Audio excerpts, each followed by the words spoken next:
I, 25F, am getting married to my high school sweetheart, and we just sent out invitations to our wedding. My fiancé, Caleb, 25M, and I agreed that I would only invite my parents to the wedding and not my stepmother. It was an easy decision for me to make because she is a nasty person, and I would not want her to ruin my wedding. My stepmother, let's call her Jan, 47F, married my father while I was in 8th grade. My parents separated when I was very young, and they were never together while I was growing up. They divided custody, so I spent half the month at my father's house and the other half with my mother. I was pleased with the arrangement because it provided me with the best of both worlds. In the interim, my parents dated other individuals, but they were only flings, not long-term relationships that I cared about. This continued on for a few years, and everything was going fine until my father began dating Jan. They began dating around the time I was in 6th grade, and when he introduced her to me for the first time, she was really lovely, and I liked her. But then her behavior toward me deteriorated, and she continually made me feel like a burden, as if she despised being around me. Look, I understand that many adults dislike children, but that should not be an excuse to mistreat them. After a while, I was terrified of her and refused to approach her because I was afraid she would yell at me. It had happened enough times for me to anticipate it, so I stopped attempting to talk to or befriend her. Initially, she would simply make looks whenever I entered the room or act irritated when I was present, so I attempted to be as silent and easily ignored as possible. But once she got engaged, she began to treat me even worse, actively picking on me whenever she could. She tried to do it behind my father's back at first, but once she got married, there was no stopping her. She made my childhood a complete nightmare, and the worst part was that my father never stood up for me. She was the type of lady who saw me as a competitor. I'm not sure why, because that seems unhealthy and weird, but I can tell you now that it was how she used to act, as if I were a contender for her crown or something. She bullied me regularly and made me feel bad about my appearance, but it didn't end there. She would even make disparaging remarks about my mother. It made my wrath boil, and I would frequently speak back to her, but my father always chastised me, and she got away with everything. I tried talking to my father several times, but he was so consumed by her that he didn't even realize he was distancing me. He would always defend her, claiming that I was the problem. He would only remark that I was important to him, but so was she, and that I would have to get along with her since he wasn't ready to let go of either of us. He stated that she was only occasionally annoyed with me because I worked too hard, which she didn't enjoy. He explained all of the bullying by claiming that she was only concerned about me and had no intention of mocking me. But I'm not an idiot. I recognized what was going on and that he was in denial. He was simply trying to convince himself that the lady he had married was not a complete monster. I didn't realize it at the time, but my father was always self-centered when it came to me. Back then, having a relationship with my father was extremely important to me, which is why I was ready to put up with Jan, despite the fact that she was a complete misery to live with. I let her stomp on me and completely destroy my self-esteem because I wanted my father to be pleased with me. I honestly wanted nothing more than to have a normal family with both of my parents loving me equally. So I stayed with my father without complaint, in the hopes that things would someday improve. I never told my mother about this because I was terrified that if she found out how Jan treated me, she would seek full custody and I would never see my father again. After a while, I stopped talking about Jan's behavior to my father because I was afraid he'd give up his rights, leaving me in the same situation and never seeing him again. I was also concerned that Jan would force him to give up custody, but it was beyond my power, so all I could do was avoid bothering her and walk on eggshells around her. I suppose it's safe to say that my upbringing was not easy, and growing up in my father's house was tremendously difficult, but I made it through, and I still have a relationship with my father even after I left his home. Call me a fool, but I was really attached to both of my parents and couldn't picture life without them. I was willing to put up with whatever it took, and Jan got away with everything. She bullied me throughout high school, and her actions had a negative impact on my mental health. I transformed into this strange, silent, withdrawn child that I'd never been before. Jan took over the household, but I did my best to maintain a brave face. The only thing that got me through was knowing that in a few years I'd be gone to college, and she wouldn't be able to wreck my life anymore. So, when it was time for me to leave for college, no one was happier than I was. I was overjoyed to finally be leaving. And the cherry on top was that I was attending college out of state, so I'd just have to return for the holidays. I may simply opt to spend the important holidays with my mother, while maintaining a relationship with my father and doing my best not to annoy him so that he does not cut me off. It was a strange balancing act, but I made it through, and it lasted a few years, even after I finished college and obtained a job. I was doing my best to preserve a relationship with my father, while also dealing with Jan, who seemed to be getting worse with age. She was vicious most of the time, and intentionally tried to get me heated up, but I wouldn't let her win, which only made her worse. I was visiting my father for lunch one day when she started picking on me again, and I completely lost it, resulting in a pretty violent fight. That was almost 3 years ago, and after that, my father would only welcome me home when Jan was not present. I believe that by that point, he had recognized that Jan had always been awful to me and would never change, but he most likely sought a relationship with me because I was his only child. So we started meeting in person, either at restaurants or when he knew Jan wouldn't be home. It was strange, but also a tremendous relief not to have to deal with her always being around us and trying to make everything about herself and her bizarre issues with me. Not to mention that the concerns she had with me were all fabricated and arbitrary. She despised me for no apparent reason. Part of me wonders whether she was one of those insane people who simply relished mistreating others, particularly children. Otherwise, if she considered me competition, she would have forced my father to kick me out or relinquish custody, but she kept me around so she could pick on me anytime she wanted. Then, about the same time, I began dating Caleb. After a few months of dating, I decided it was time for my parents to meet him. I presented him to them for my birthday dinner at my apartment, and everyone seemed to get along well. Jan was obviously not invited to that dinner because we were not speaking at the time, and we never truly mended after that, so she was unaware of my friendship with Caleb. We got engaged a few months ago, and I've been planning our wedding ever since. We never considered inviting Jan to the wedding because, after the way she treated me throughout my childhood and the last fight we had, I didn't think she wanted anything to do with me. Besides, we hadn't spoken in almost 3 years, and she never tried to make things right with me. So why invite her to my wedding? But then the invites were sent out recently, and my father contacted me to inform me that Jan was really upset and outraged that she had not received one. Caleb and I weren't precisely allowing folks to bring plus ones because we planned to have a small and private ceremony, so she was clearly not welcome at the wedding. I'm not sure why she expected to be invited, considering she hadn't even been invited to the engagement party, and she couldn't have been unaware of it because it was all over social media. Granted, I've blocked her, but she could have heard about it from someone, and I'm sure my dad did, so she knew all along, and I didn't believe for a second that she had no idea what was going on. She had every opportunity to contact me and apologize, and I would have considered inviting her to the wedding, but there was no apology, so why should I even consider it? It just does not make sense. But for some reason, my father believes I should invite her because she is my stepmother. I honestly believe it's a foolish idea, and I told him so, but he's fairly set on it, and we've been debating about it for days. I don't think Jan deserves to be invited to my wedding, since it would imply that I consider her family, which I do not. We'd been talking about it for a few days, and yesterday my father informed me that if I didn't ask Jan to the wedding, he wouldn't go either, because it was insulting that his wife wouldn't be invited to such an important family event. I was surprised that he would say something like this, because so far, he had never attempted to make things right between me and Jan after the argument. I could see Jan doing this, because she wanted to create drama before the wedding, and she's an attention seeker, so she was probably enjoying it, but I couldn't figure out why my father was allowing. He might simply inform her that, after torturing me throughout her life, she had no right to demand an invitation to my wedding. But instead of standing up to her, he was once again making it appear as if I was the problem here, attempting to persuade me to change my mind about who I was inviting to my wedding, something he had no say in, mind you. I had begun to assume that after the fight, my father was finally coming to his senses and would no longer take me for granted, but after hearing what he said last night, I understood that this was never going to happen, and he would always choose Jan over me. So I told him that it would probably be best if he didn't attend the wedding, and that I would be withdrawing my invitation because I now believe neither he nor Jan deserved to be present at such a significant event. I told him that he was just as bad, if not worse, than Jan, because she had been the one who bullied me throughout my childhood and adolescence. But he was the one who let her do it and get away with it because he was too cowardly to stand up to his wife and defend his daughter. He had never stood up for me, and it was ridiculous of me to expect him to do so at this moment. So I informed him that I'd rather he didn't attend the wedding or even try to contact me again, since I was done dealing with this. Then I hung up and told Caleb about my chat with my father, since I needed someone to comfort me that I had done the correct thing. I had no idea what would happen next, since I had always imagined that my father would eventually recognize Jan for who she was and stick up for me. Clearly that would never happen, and I had to accept it immediately. I anticipated that he would contact me at least once after the fight, but he did not. However, his relatives did reach out to me, telling me that I was being terribly ungrateful and that I needed to apologize to my father. To be honest, I'm not sure what makes people unhappy with what I've accomplished.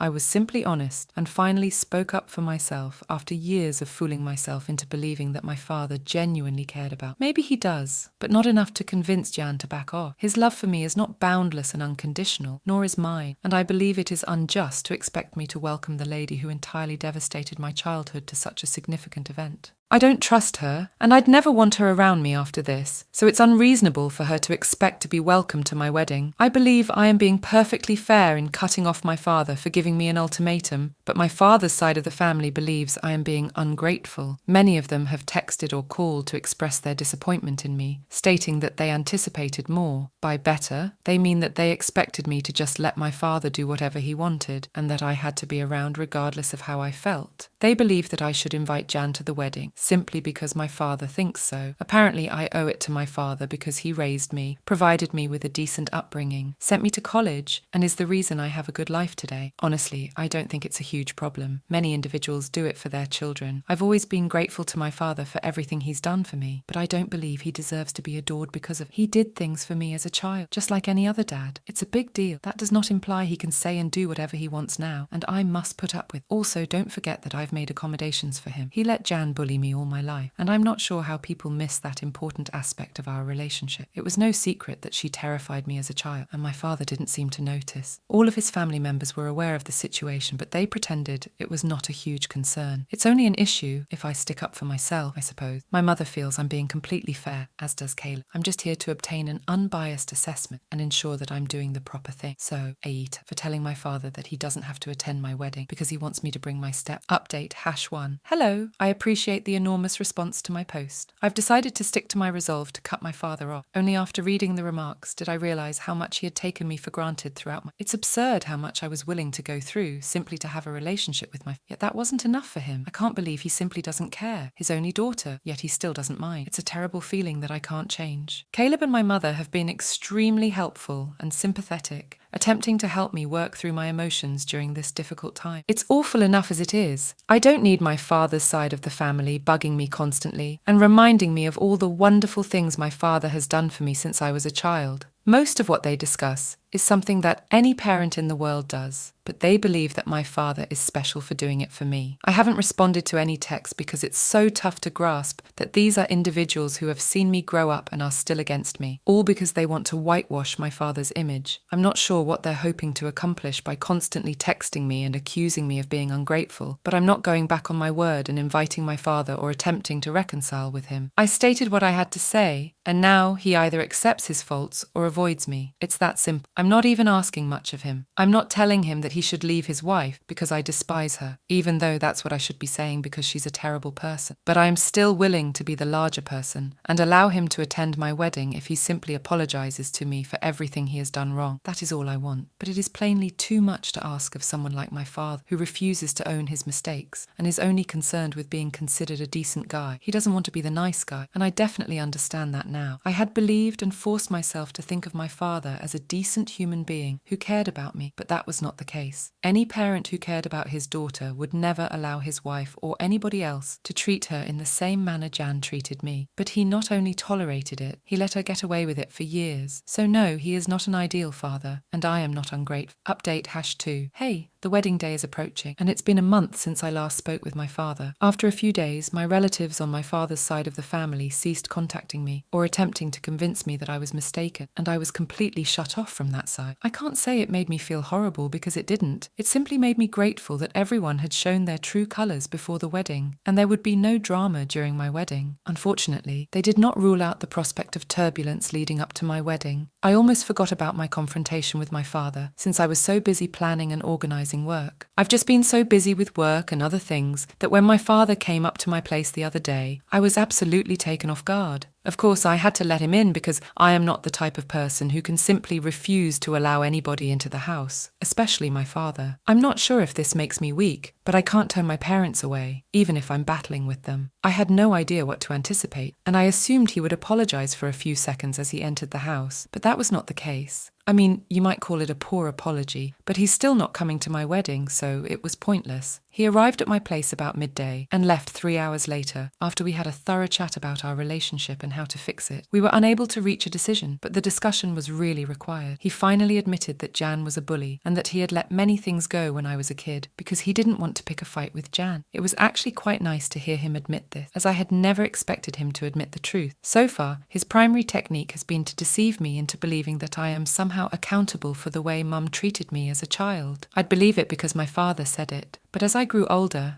I realized it wasn't the case. I never spoke up about it since I was anxious for a relationship with him and didn't want him to cut me off. But everything was now out in the open. Once he admitted it, I expected him to apologize for what he had done, but he did not. Instead, he explained that, while he felt horrible about it, he couldn't say he was sorry since it was the only way he could live a regular life without constantly worrying about Jan or me. Now, I don't think it was necessarily accurate because he could have intervened and attempted to make things right between us. But he remained out of it on purpose because he didn't want to face Jan. Gaslighting me into believing that I was the problem was far easier than speaking with his wife, because children are much easier to control, as everyone knows. He also knew that I would never do anything to damage our relationship, and he brazenly used that knowledge against me to control me and ensure that I was not a nuisance to deal with. So Jan continued to abuse me, and my father simply stepped out of her way, letting me face her anger. He informed me that he loved both of us and did not want to harm either of our relationships. So he tried to avoid his obligations, and he was successful. And while he never apologized to me because he never actually said he was sorry, I don't consider that a true apology. He expressed an interest in becoming a part of my life in the future and recommended that we start therapy together or do anything to improve the situation. He also told me that he would still be unable to attend my wedding if I did not invite Jan, since she was unhappy that she had not been invited